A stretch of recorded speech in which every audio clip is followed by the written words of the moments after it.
Welcome, everyone. Thank you. Good afternoon. I now call to order the meeting of the members of the New York Job Development Authority, doing business as Empire State Development for Monday, April 25th. Members have received the written materials in advance of the meeting and are free to ask questions at any time. As noted on the agenda posted to the internet, we welcome public comment on the following agenda. And if you're representing yourselves, you can speak for 2 minutes. If you're representing a group, speak for up to 4 minutes. Before we begin, I'll ask any members if they have any conflict of interest they want to acknowledge, and we'll be sure you recruit yourselves from any vote. If there are any conflicts of interest, hearing none, now ask for a motion to approve the minutes of both the August 18, 2015 and December 18, 2015 members meeting. Are there any questions, comments, additions, or deletions with respect to either set of minutes? Motion to approve. Thank you. Is there a second? Second. Great. All in favor? Aye. Aye. Any opposed? Thank you. I'll now ask Antov Padagian to request the appointment of an officer to the corporation. Antov, when you're ready. Thank you, Howard. The members are asked to approve the appointment of Kevin Eunice as Executive Vice President and Chief Operating Officer of JDA. Mr. Eunice is currently the Chief Operating Officer of ESD, and given that JDA operates under ESD's umbrella, staff believes it is a logical step to appoint Mr. Eunice as the Executive Vice President and Chief Operating Officer of JDA, as well as was the case with his predecessors. Thank you. Thank you. Are there any questions or comments from the members? Any comments from the public? I'll take a motion to approve. Motion. Second. Second. Thank you. All in favor? Aye. Aye. Any opposed? Thank you. Antov will present an item related to the adoption of the authority's revised procurement guidelines. Thank you, Howard. The members may recall that pursuant to the Public Authorities Law, every year we have to adopt revised guidelines for procurement that reflect any changes in the law or executive orders that have been issued over the course of the previous year that impact the way that JDA goes about monitoring and obtaining contracts for goods and or services. This year there have been no substantive changes to the law or executive orders that would have such impacts that would lead to such revisions. However, the members should be reminded that we do this in lockstep with ESD, and the ESD Board of Directors adopted essentially these very same revised guidelines that are presented to you today. And those revised guidelines take into account 2 administrative revisions that ESD staff had believed would increase the efficiency of the procurement process. The first of those 2 revisions is that the chairman of JDA would approve procurement contracts of up to and including $250,000 rather than the $50,000 threshold that previously existed. However, contracts for personal services of any amount, which would have a duration of 1 year or more, would still need your approval. When you say personal services, you're talking about law firms? Legal, accounting, any sort of consulting services. There's also a proposed bid protest procedure that's presented that would mirror the FOIL appeals process, the process that is in place when someone's Freedom of Information law is denied. Those are the 2 administrative revisions. Again, just explain what the change is with the FOIL? So when someone makes a FOIL request that's denied, they have a chance to appeal that determination to deny their request. Typically, that involves a 10 business day process where after they file their appeal, the authority has 10 days to determine whether or not to grant their appeal. And this bid protest procedure would sort of mirror that timeline and analytical process. So those are the two administrative changes in place. Would there still be reporting, anything reported to the board for those contracts that are being approved that don't go to the board? Just as an information item? We can do it as an information item, certainly. That's no problem at all. Does that have to be, We can incorporate that in the resolutions if you'd like. well, I think it has to That's, be, just in case you get hit by a bus or something. Yeah. Well, God forbid. yeah. Win the lottery, let's say. I don't know. Yeah, oh, that's better. Ray, you haven't gotten a bus driver's license. All right, sure, we can do that. We can do Okay. that. That would be great. So that's the end of the presentation. We hope you enjoy the revisions, and we ask for your approval. Well, I can assure you that Antov would stay at ESD even if he won the lottery. Howard, careful. And so do we have a motion that maybe have some modifications to it? Yeah, Yes. Motion to approve with modification. All right. All right, Second. is there a second? second. All in favor? Thank you. Any opposed, any comment from the public on this item? Okay. Let's see, Ray Salaberios will present the last item on today's agenda relating to Pre-Care Corporation. Ray. All right, thank you, Howard. Good afternoon, members. The report in front of the members is for a proposed New York Job Development Authority loan for the amount of $3,120,000. The JDA loan will be used to take out a portion of a real estate loan to be provided by a participating bank for the acquisition and renovation of a facility located in Hyde Park, New York. The total cost of the real estate project is $7.8 million. The proposed borrower will be NS Marcus Boulevard LLC, a subsidiary of Pre-Care Corporation. The JDA loan will be secured by a second lien on the property located at 150 Marcus Boulevard, Hyde Park, New York. Pre-Care Corporation, doing business as Premier Care Industry, is an industry leader in branded and private label hygiene products. It was founded in 1997 by Ori Newman. From its original headquarters in Winnipeg, Canada, Pre-Care serviced the United States and Canadian marketplace with feminine maxi pads and liners under the brand names Bodyform and Sanitex, and manufactured store brand maxi pads for leading North American retailers. With advanced improvements in hygiene products and plans to expand the company's offerings, Pre-Care relocated to Long Island in 2006 to increase U.S. marketing efforts and provide a range of products including baby diapers and wipes, adult incontinence products, and hand sanitizers. In 2015, Pre-Care acquired 3 new major accounts from CVS, Baby Organics, and Gojo brand to manufacture private label products. The company has contractual agreements with all of its major clients that generally last for 2 to 3 years with extension options.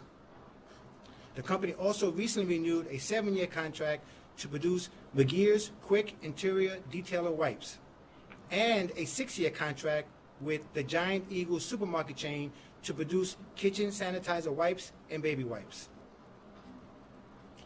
The company's main building is a 28,000 square foot office, manufacturing, and warehouse space located in the Hyde Park Industrial Park.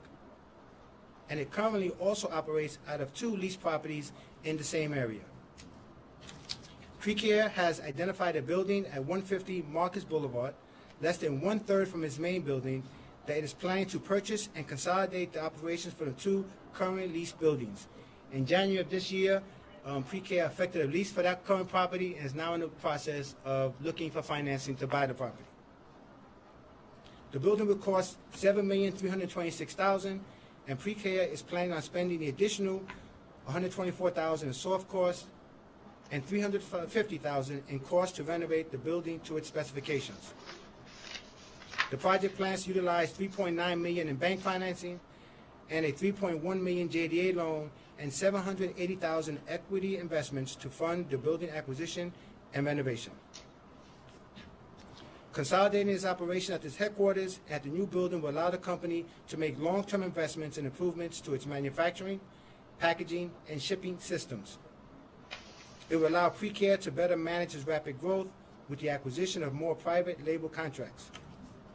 It will also replace lease payments, which now total $420,000 a year, with mortgage payments to build equity.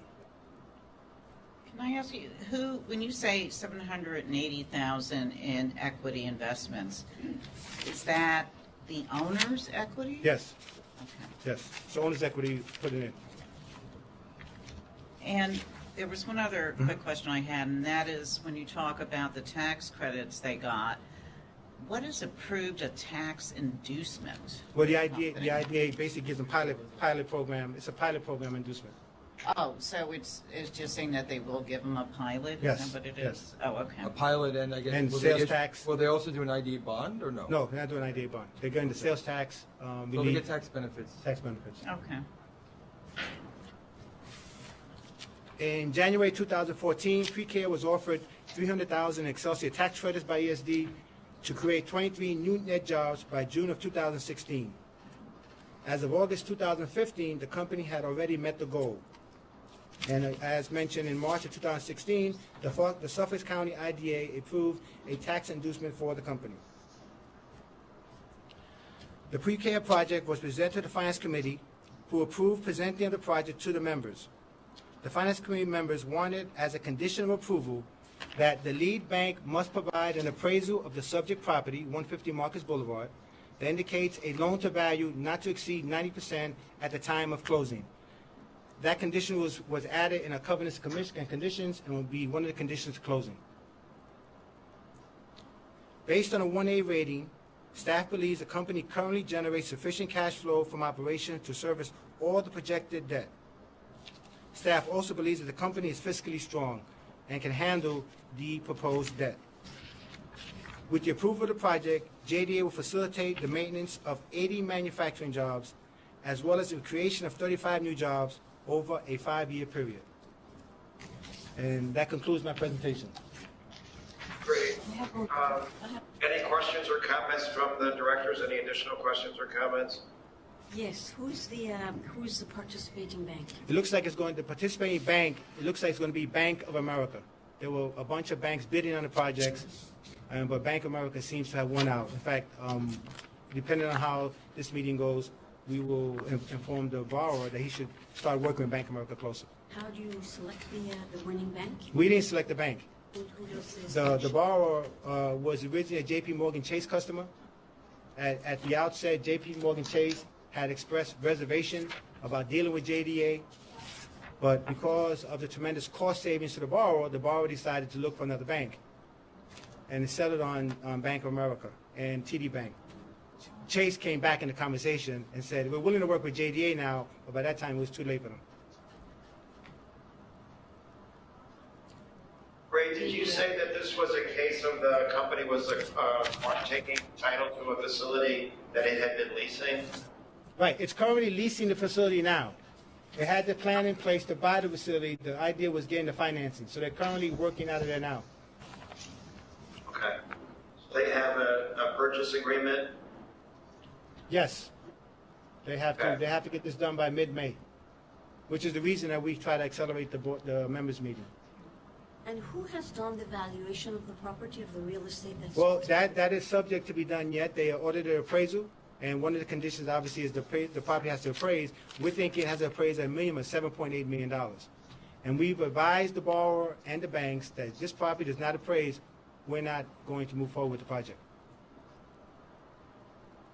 And we added to the conditions Yes, yes. that, the bank, it's the bank's Right, appraiser right. as opposed to the company's. Yep, of course. Ray, will you remind us the terms of our loan? We're looking at a 20-year loan for $3.12 million. Our current rate is 3.9, but we're going to fix the rate at the time of closing. So at this point, the rate, if we close today, the rate will be 3.99%. And we charge a 1% commitment fee, which is paid at closing. And do you know what the events of defaults will be? I guess like all real estate projects, the thing we look for first is the ability for the company to service the debt. So servicing the debt is the primary issue, and then we have covenants requiring a 1.2 debt ratio and other covenants that we listed in our loan authorization requiring them to make sure they maintain the company. Any changes in the company have to be informed to us immediately, and that's all part of the requirements. With the change of ownership of the company? Yes, absolutely. They are, so only one person is giving a personal guarantee then? No, the guarantees are going to be, there's a family back to the business, so it's going to be Pre-Care Corporation, Premier Care Industries, Pre-Care LLC. Now, here goes the family comes in, Shurian Pre-Care LLC, and the personal guarantees of Ari, Matthew and Michael, which are his sons. Do they have any assets? The Albert Sharon, Ramir Sharon, and Ramir Sharon, they do have assets, and we, at the time, because of timing, both the bank and we agreed to approve this. Look to get approval, making sure we had Ari's equipment and personal guarantee, and the financials and approval of the following folks that look in the personal guarantee. But we haven't gotten those. Not yet. Do you know what they are? We know that Albert and Romina are very well off and very wealthy. They've told us verbally they're worth in excess of $10 million apiece. So I guess it was, part of the issue with this project was timing. They purchased the building, they looked at the building they want to buy, but they only have to mid-May to move forward and get this project done. They came to us less than 3 weeks ago, John, 3 or 4 weeks ago. And so we were like, they were under the gun, everyone was under the gun, and we made some accommodations just to say, look, you're approved, but there's some things we have to go back and make sure, and one of the main conditions was going to be the appraisal. We feel very comfortable with the company. They've been around for a while, and they're very knowledgeable. The sons are actively involved in the business, so they have a good, succession plan if anything would happen to Ari.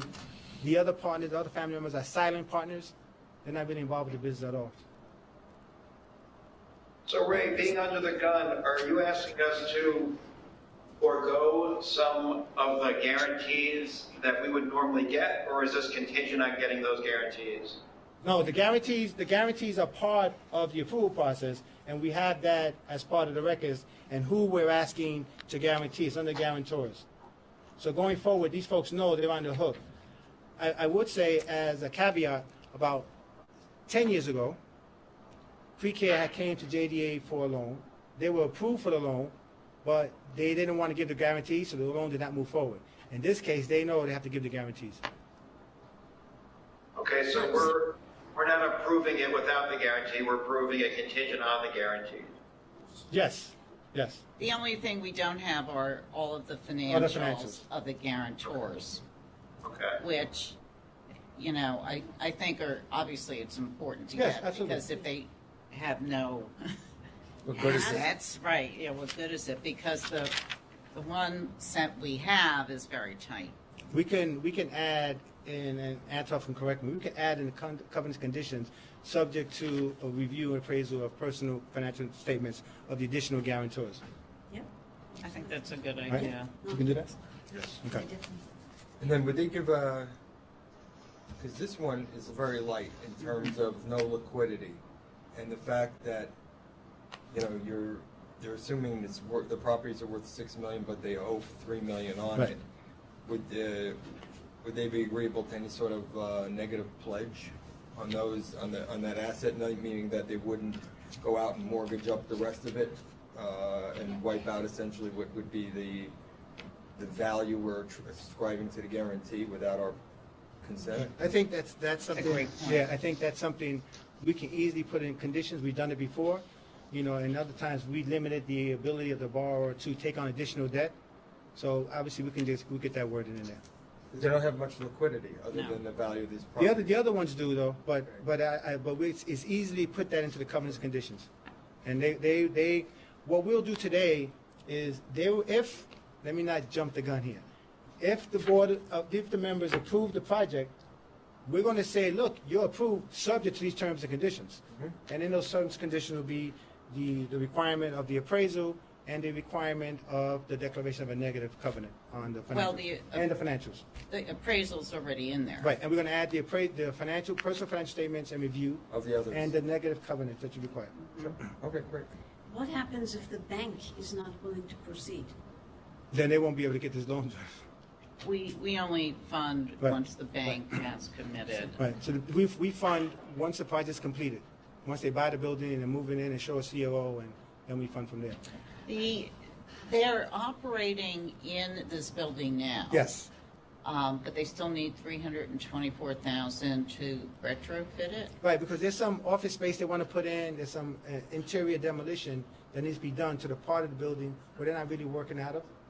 Right, it's a large space, so they have a good portion of it they're using for the distribution and preparation of the products that are being produced at the Osai Avenue site. So what they want to do also is move some more folks over, but they need to do some minor demolition in the building to make that happen. So in terms of the background check of these individuals and their credit scores and all of that, what credit assessment do we use? Do we follow the bank's Yes. credit yes, methodology? Yes. We do our own internal credit as far as the corporation is concerned, and then we rely on the bank, and they give us their credit check to make sure there's no issues. Because the bank will move forward if there's credit issues.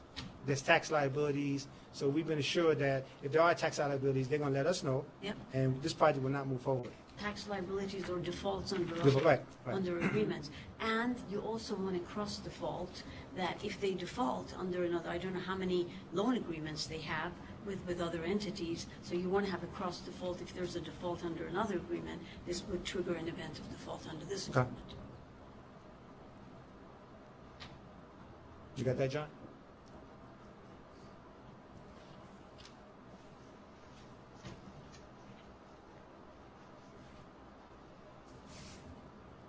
Okay, Sorry, because, did we understand what was just said? I'm not sure I heard it. Yes, there's some additional conditions and phrases I have to put into the resolution, in the covenants and conditions to move this forward. Okay.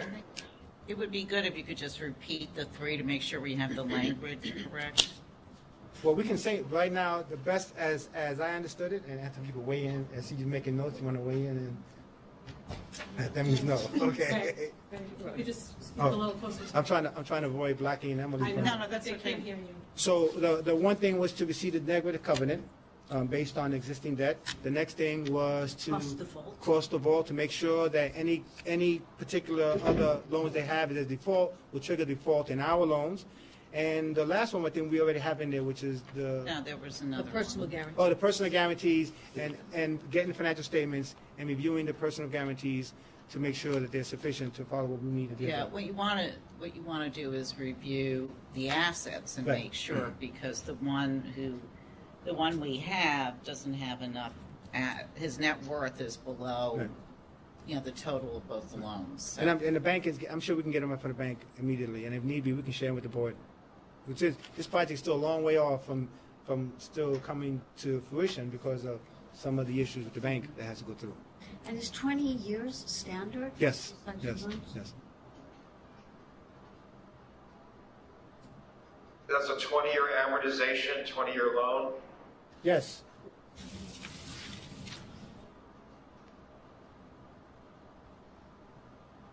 Any other questions or comments from the directors? No, not for me. Any comments from the public on this item? I guess we'll take a motion to approve with the understanding of the 3 additional conditions that were outlined. Motion? Is there a second? Second? Thank you. All in favor? Aye. Aye. Any opposed? None. Thank you. I don't believe we have any additional business. Is there a motion to adjourn? Motion? Thank you all. Thank you for your time and for your very helpful comments and suggestions. Thanks all. Thank you. Thank you. Thanks, Howard. Bye, Howard.